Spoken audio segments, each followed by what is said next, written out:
Assalamualaikum warahmatullahi wabarakatuh. Perkenalkan, nama saya Siti Nurhalisa dari kelas 12 MIA Al-Biruni.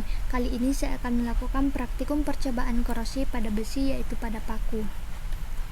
Adapun yang menjadi tujuan praktikum ini yaitu yang pertama, untuk mengetahui proses perkaratan paku dengan berbagai perlakuan.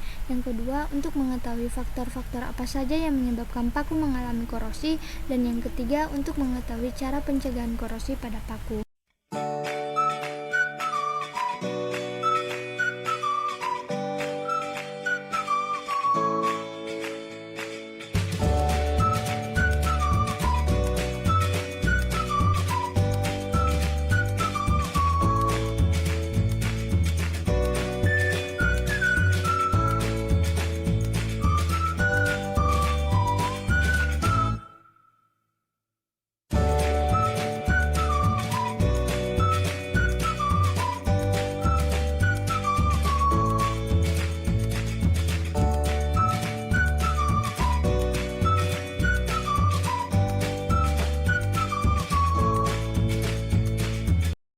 Selanjutnya saya akan menjelaskan mengenai landasan materi mengenai korosi.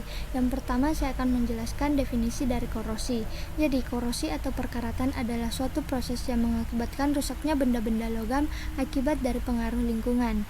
Logam seperti besi bisa mengalami korosi jika bersentuhan dengan senyawa asam, air, dan mengalami perubahan suhu dalam jangka waktu yang cukup lama dan secara terus-menerus. Contoh dari peristiwa korosi adalah proses perkaratan besi yang membentuk oksidasi besi atau Fe2O3XH2O. Adapun yang menjadi faktor yang mempercepat laju korosi yaitu yang pertama, air dan kelembapan udara, yang kedua adalah elektrolit, yang ketiga adalah suhu, yang keempat adalah permukaan logam yang tidak rata, dan yang kelima adalah terbentuknya sel elektrokimia. Adapun yang menjadi cara mencegah korosi yaitu yang pertama, mengontrol atmosfer agar tidak lembab dan banyak oksigen. Contohnya dengan membebaskan lingkungan dari oksigen dan mengalirkan gas CO2.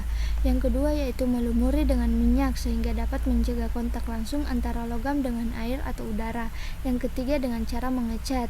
Nah, mengecat ini memiliki tujuan untuk menghindarkan kontak langsung antara suatu benda dengan udara yang lembab. Nah, yang keempat adalah galvanisasi, yaitu melapisi logam dengan seng atau set N. Nah, lapisan set dapat mencegah kontak langsung antara logam dengan oksigen dan air.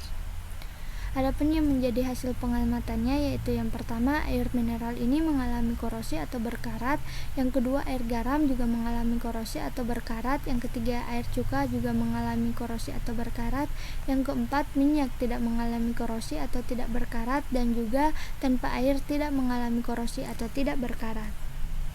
Adapun yang menjadi kesimpulannya yaitu yang berdasarkan percobaan yang telah dilakukan, paku yang paling cepat berkarat berada di dalam larutan air, cuka, dan garam. Maka dari itu kesimpulan yang dapat diambil adalah korosi dipengaruhi oleh pH. Semakin rendah pH larutan, maka logam akan semakin mudah mengalami korosi.